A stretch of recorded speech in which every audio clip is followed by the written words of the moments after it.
Tumanggi ang ilang empleyado ng Cebu City Hall na nagreklamo laban kay Cebu City Mayor Michael Rama matapos suspindihin ng ombudsman ang alkalde. Sa kabila niyan, may ilan pa rin patuloy na sumusuporta kay Mayor Rama.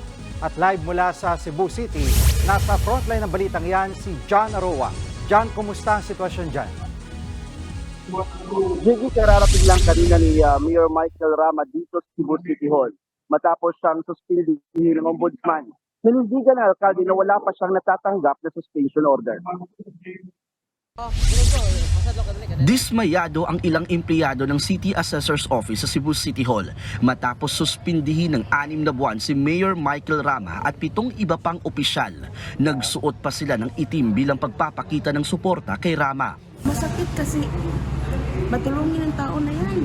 Yung mayor natin matulungin. Para siyang tatay namin. Bait naman si mayor. Bait naman sa amin dito. Nabutin kami na gano'n nangyari sa mayor namin. Sa utos ng ombudsman, pinatawa ng suspensyon si Rama dahil sa mga reklamong grave misconduct and becoming of a public officer, grave abuse of authority at iba pa.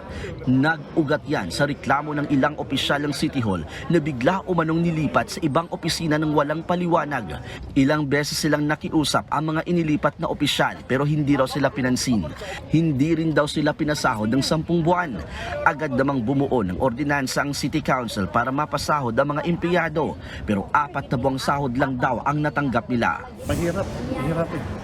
Walang sweldo for how many months? If they're going to reassign employees, no, kailangan may valid reason yun sila. Diretso lang yan reassign, walang rason, walang kan. So, yun. So, sana nakinig sila sa mga empleyado. Kung may ibang nalungkot sa desisyon ng ombudsman, natuwa naman ang mga empleyado ng City Hall na nagreklamo laban kina Rama. Nakakasurpresa pero same time nakakakaba kasi hindi namin alam kung anong mangyari mamaya o bukas kasi malaking kauto sila, si Mayor, ang City Admin. So kami mga ordinaryong empleyado lang po. So may takot din. Pero masaya kami kasi may justice. Happy lang talaga.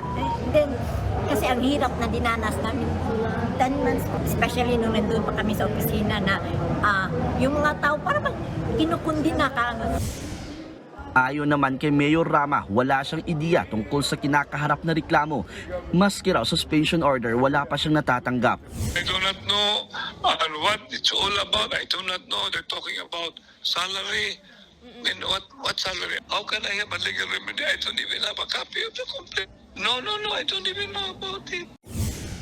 Kapag inihain na ang suspension order laban kay Rama, papalitan siya ni Vice Mayor Raymond Alvin Garcia.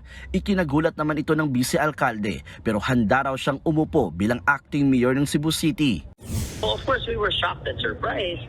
It is a very big responsibility considering that you are going to govern or take care of an entire city that is like the second biggest outside of Metro Manila. I am ready. We have to all be ready and we have to unite. Plano ng mga taga-suporta ni Rama na magdaos ng prayer vigil para sa alkalde. Sa ngayon, nananatili pa rin si Rama sa pwesto hanggat hindi pa natatanggap ang suspension order mula sa DILG. Gigi, nandito tayo ngayon sa harap ng Cebu City Hall kung saan katatapos lang ng prayer vigil na idinaos ng mga taga-suporta ni Mayor Michael Rama. Present din dito ang mga taga-suporta at empleyado ng City Hall, pati na ang mga kawani ng barangay. Ngayon lang ay kasulukuyang nagbibigay ng talumpati si Mayor Michael Rama. Gigi? Maraming salamat, John Aroa. Mga kapatid, Jiggy Manikad po, iba na ang may alam at may pakialam sa panahon ngayon.